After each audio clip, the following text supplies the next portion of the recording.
That was curious. Whoever had left the roadside cross had made a mistake. He remembered that the date crudely written on the cardboard disc was June 26th, Tuesday, tomorrow. Maybe the poor mourners who'd left the memorial had been so upset they'd jotted the date down wrong. Then the images of the eerie cross faded, though they didn't vanish completely, and as the officer headed down the highway home, he drove a bit more carefully.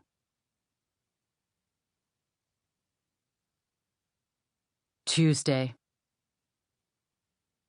The faint light, the light of a ghost, pale green, danced just out of her reach. If only she could get to it. If only she could reach the ghost, she'd be safe. The glow, floating in the dark of the car's trunk, dangled tauntingly above her feet, which were duct-taped together, as were her hands. A ghost. Another piece of tape was pasted over her mouth, and she was inhaling stale air through her nose, rationing it, as if the trunk of her Camry held only so much.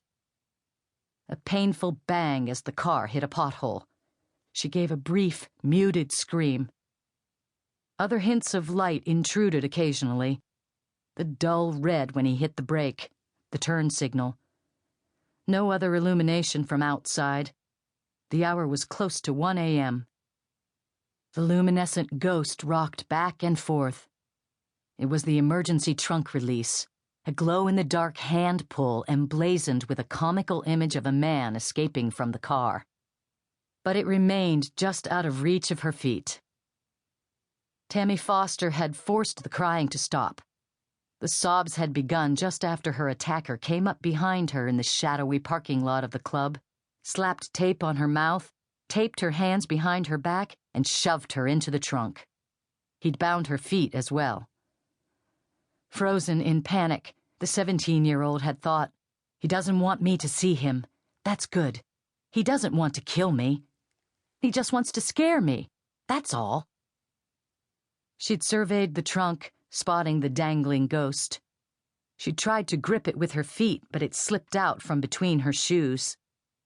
Tammy was in good shape, soccer and cheerleading, but because of the awkward angle, she could keep her feet raised for only a few seconds.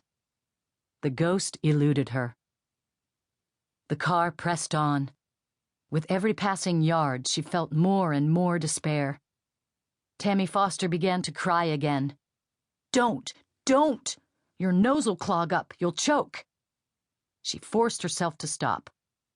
She was supposed to be home at midnight. She'd be missed by her mother, if she wasn't drunk on the couch, pissed about some problem with her latest boyfriend. Missed by her sister, if the girl wasn't online or on the phone, which of course she was. Clank. The same sound as earlier. The bang of metal as he loaded something into the back seat. She thought of some scary movies she'd seen. Gross, disgusting ones. Torture, murder, involving tools. Don't think about that. Tammy focused on the dangling green ghost of the trunk release and heard a new sound.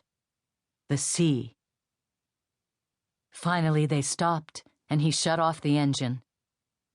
The lights went out. The car rocked as he shifted in the driver's seat. What was he doing? Now she heard the throaty croak of seals nearby. They were at the beach, which at this time of night around here would be completely deserted. One of the car doors opened and closed, and a second opened, the clank of metal from the back seat again. Torture. Tools. The door slammed shut, hard, and Tammy Foster broke. She dissolved into sobs, struggling to suck in more lousy air. "No, please, please," she cried, though the words were filtered through the tape and came out as sort of a moan.